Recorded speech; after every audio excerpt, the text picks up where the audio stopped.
नमस्कार, मैं doctor Amit Kesarwani, founder and director अनुसंधान एकेडमी सिविल लाइंस इलाहाबाद।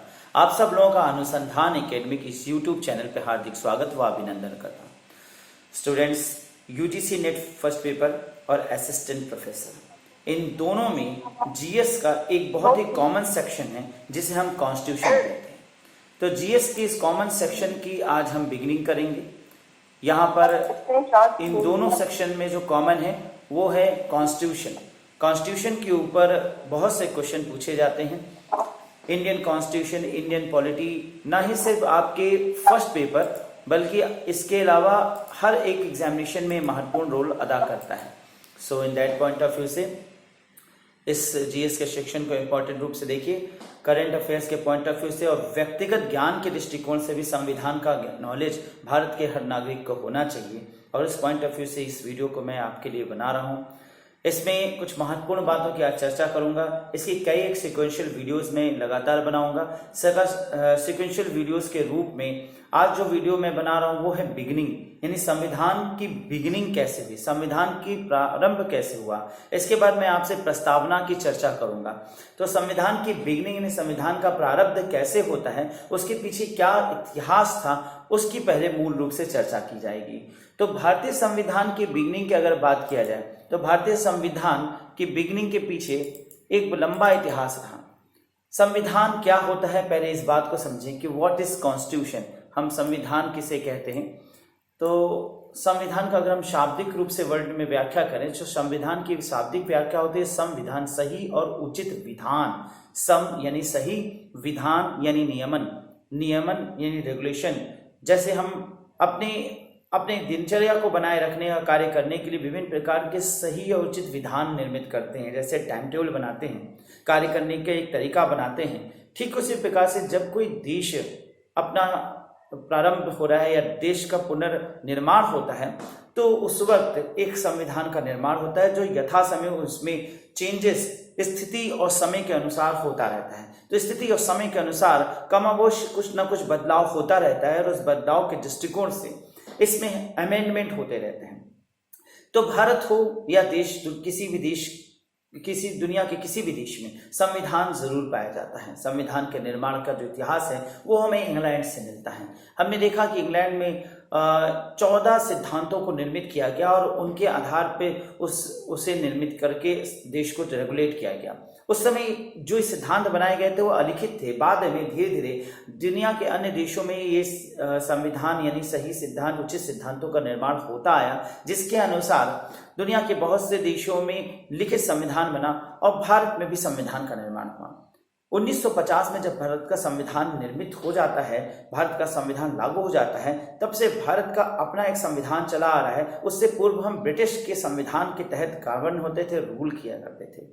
इसके इतिहास, इसका प्रारंभ कैसे हुआ, किस प्रकार से इनमें क्या क्या बदलाव होता रहा, कैसे इसके इतिहास का निर्माण होता है, उनकी कुछ महत्वपूर्ण बिंदुओं पे आज हम चर्चा करेंगे। सबसे पहले हम चर्चा करेंगे भारतीय संविधान के निर्माण का आधार, निर्माण के तत्व कैसे निर्माण हुआ। सर्वप्रथम सन 1922 में महात्मा गांधी जी ने भारतीय संविधान को भारतीयों की इच्छा अनुसार होना चाहिए ऐसा कहा।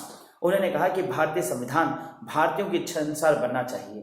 ऐसा इसलिए क्योंकि भारत ऐसे डोमिनियन राज्य के रूप में अंग्रेजों द्वारा शासित था, और अंग्रेजों यानी ब्रिटिशर्स द्वारा भारतीयों के लिए समय समय पर नियमन और कानून बनाए जाते थे जो वायसरॉय द्वारा निर्मित हुआ करते थे। और भारत में ब्रिटिश सरकार द्वारा विभिन्न प्रकार के कानून चल रहे थे, लेकिन भारत में भारतीयों के अनुसार, उनकी सुविधा अनुसार, उनकी इच्छा अनुसार, उनके अकॉर्डिंग संविधान होना चाहिए, उनके अकॉर्डिंग रेगुलेशन होना चाहिए। इसकी मांग सन 1922 में महात्मा गांधी जी ने उठाया, जिसके तहत जब 1945 में भारत का विभाजन स्वीकार कर लिया गया, भारत और पाकिस्तान का विभाजन, ये ध्यान रखिएगा, भारत और पाकिस्तान के विभाजन के साथ साथ दो देशों के निर्माण का कार्य शुरू होता है, भारत और पाकिस्तान। परंतु आगे चल के वो पाकिस्तान जो ईस्ट पाकिस्तान, वेस्ट पाकिस्तान में था, उसमें से एक हिस्सा टूट करके बांग्लादेश बन गया। इस प्रकार से देखें तो भारत के 3 देश निर्मित है, भारत के 3 टुकड़े हुए 3 देशों में बने।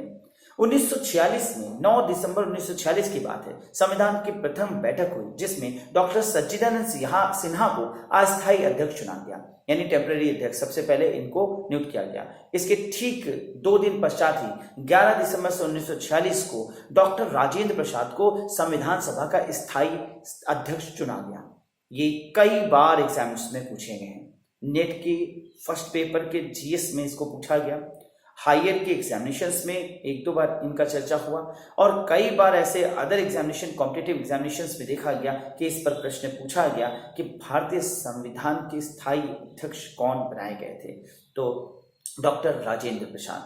इसके बाद 13 दिसंबर 1946 को जवाहरलाल नेहरू ने उद्देश्य प्रस्ताव प्रस्तुत किया, यानी हमारा उद्देश्य, संविधान को बनाने का उद्देश्य क्या, जिसमें संविधान के आधारभूत सिद्धांतों और लक्ष्यों का उल्लेख किया गया, जिसके अनुसार समितियां गठित किया गया।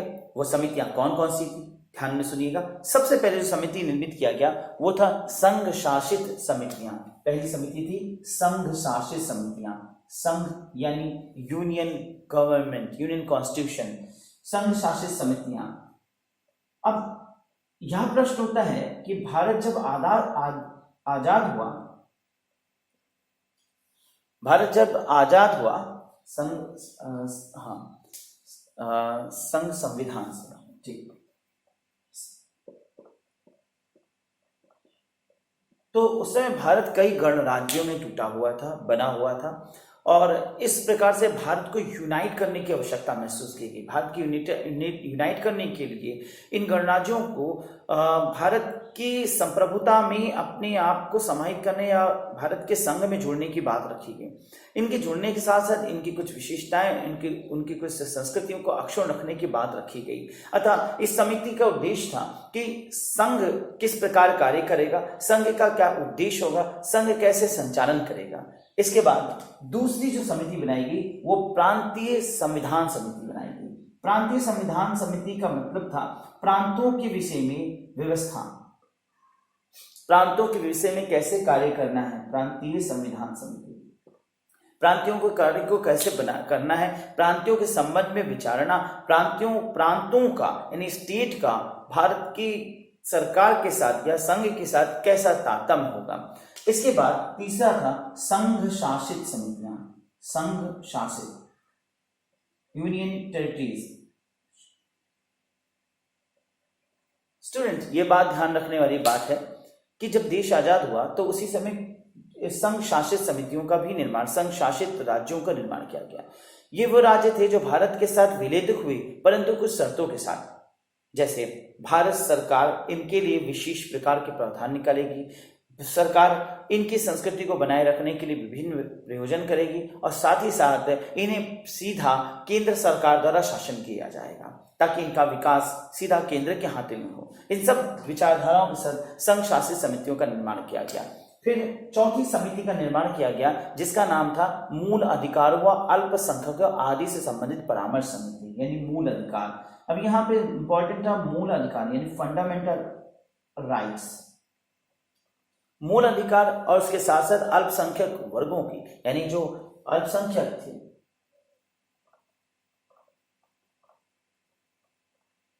भारत में अल्पसंख्यकों के विकास के दृष्टिकोण से, उनके विकास कैसे किया जाए, उनके संबंध में क्या प्रावधान है, इसके लिए परामर्श देना इस समिति का उद्देश्य रखा गया। और पांचवी समिति थी प्रारूप समिति। प्रारूप समिति का उद्देश्य था क्या फॉर्मेट होगा, कैसे ड्राफ्ट किया जाएगा, इसमें क्या क्या मूल तत्व होंगे, हमारे संविधान की विशेषताएं क्या हैं, इनके अंतर्गत वर्णित किया गया। जिसके अनुसार 30 जून 1947 को ब्रिटिश सरकार द्वारा प्रकाशित की गई योजना के अनुसार देश का विभाजन स्वीकार करने के बाद विभाजन के उपरांत संविधान सभा की सदस्य संख्या 324 हो गई। अब जैसे ही विभाजन की बात होती है तो संविधान सभा की सदस्य संख्या 389 थी, 379, वो घट करके 324 हो गई, क्योंकि कुछ जो पाकिस्तान के संविधान के निर्माण करने के दृष्टिकोण से कुछ सदस्य पाकिस्तान संविधान के दृष्टिकोण से हटा दिए गए, कम कर दिए गए। 29 अगस्त 1947 को संविधान सभा ने प्रारूप समिति की नियुक्ति की और डॉक्टर BR अम्बेडकर को इस समिति का अध्यक्ष बनाया गया। 26 नवंबर 1949 को संविधान अंतिम रूप से सभा द्वारा पारित कर दिया गया और 26 जनवरी 1950 को इसे लागू कर दिया गया। इस प्रकार देखें तो भारतीय संविधान के निर्माण में जो वक्त लगता है वो है 2 वर्ष 11 माह 18 दिन। 2 वर्ष 11 माह 18 दिन। एक प्रकार से सीधा देखा जाए तो 12 दिन कम 3 साल। हमेशा याद रखने की पॉइंट ऑफ से रहे, क्योंकि अक्सर आप लंबा तिथि भूल जाएंगे। तो 3 साल में 12 दिन कम, ऐसे याद करेंगे तो जाहिर सी बात है आपको याद हो जाएगा। 2 वर्ष 11 माह 18 दिन। तो ये वो वक्त लगा जो संविधान को निर्माण करने में लगा। अब प्रश्न उठता है कि 26 जनवरी 1950 को संविधान को लागू किया गया, जबकि संविधान तो मूल रूप से 26 नवंबर 1949 को ही बन के तैयार हो गया था। तो इतना वक्त क्यों इंतजार करने के लिए लगाया गया, क्यों 2 माह रुक करके संविधान को लागू किया गया? इसके पीछे एक कारण है। इसके पीछे है कि 26 नवंबर 1949 को संविधान पारित हो गया, परंतु इस तारीख को रोका गया। इस तारीख को संविधान को पारित ना करके इसे रोक करके 26 जनवरी को पारित कर दिया गया। कारण था 26 जनवरी 1930 के ऐतिहासिक दिन की को यादगार बनाने के दृष्टिकोण से 26 जनवरी 1930 को भारतीय राष्ट्रीय कांग्रेस ने पूर्ण स्वतंत्रता का संकल्प लिया था। अतः उस दिन की याद में, क्योंकि उस दिन जो कांग्रेस थी उसने अंग्रेजों की चाटुकारिता से बिल्कुल बाहर होकर अंग्रेजों से पूरी तरीके से वैर लेने का स्वीकार किया था और स्पष्ट कर दिया था कि अब भारत से अंग्रेजों को हटाना ही होगा और देश को स्वतंत्रता दिलाना ही होगा। अतः उस दिन ही उन्होंने पूर्ण स्वतंत्रता यानी टोटल फ्रीडम प्राप्त करने के लिए संकल्प धारण किया था। तो 26 जनवरी एक संकल्पित दिवस था, संविधान के दृष्टिकोण से एक संकल्पित दिवस था जो 1930 में कांग्रेस द्वारा लिया गया था, जिसके तहत उसे 2 महीना यानी 1949 में 26 नवंबर 1949 को जब ये बन के तैयार हो गया तो उसके बाद 2 माह इसे रोका गया और फिर 26 जनवरी 1930 को 1950 को देश के लिए इस संविधान को लागू कर दिया गया। और इस प्रकार से संविधान का निर्माण 1949 में हुआ, लेकिन लागू 1950 में हुआ।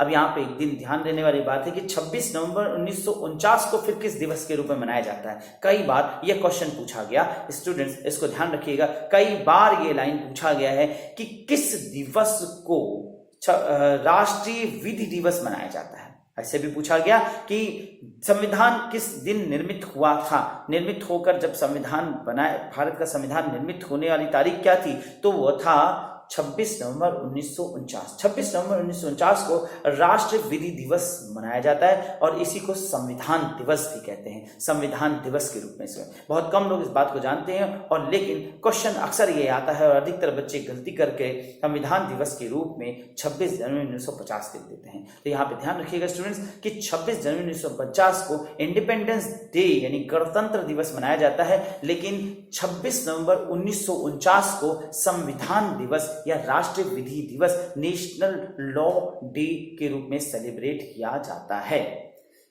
अब संविधान के प्रारूप पर लगभग 114 दिन तक चर्चा चली थी, यानी संविधान के निर्माण के समय ही संविधान के प्रारूप में ही सबसे ज्यादा वक्त लगा कि संविधान कैसा होगा, संविधान के स्ट्रक्चर कैसा होगा, भारत का संविधान किस स्ट्रक्चर पर आधारित होगा। इस पर 114 दिन तक चर्चा चली और 26 जनवरी 1950 को संविधान को देश के लिए लागू किया गया और 1949 में इसे अधिनियमित कर दिया गया, आत्मर्पित कर दिया गया। अधिनियमित यानी लिखित और आत्मर्पित यानी इसे अपना लिया गया।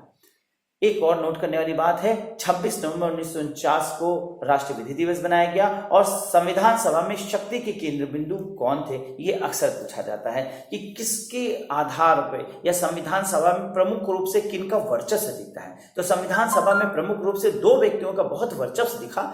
एक थे सरदार वल्लभ भाई पटेल, जिन्हें आयरन मैन ऑफ इंडिया भी कहा जाता है, और दूसरे थे जवाहरलाल नेहरू, जो स्वतंत्र भारत के प्रथम प्रधानमंत्री बने।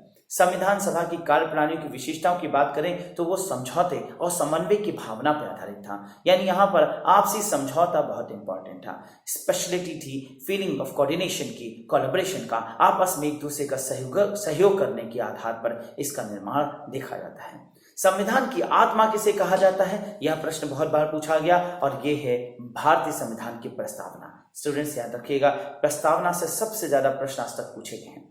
प्रस्तावना भारतीय संविधान की बहुत मूलभूत तत्व है, मूलभूत इकाई है। मैं अगले वीडियो में आपको प्रस्तावना पर जरूर एक पूरा लेक्चर दूंगा।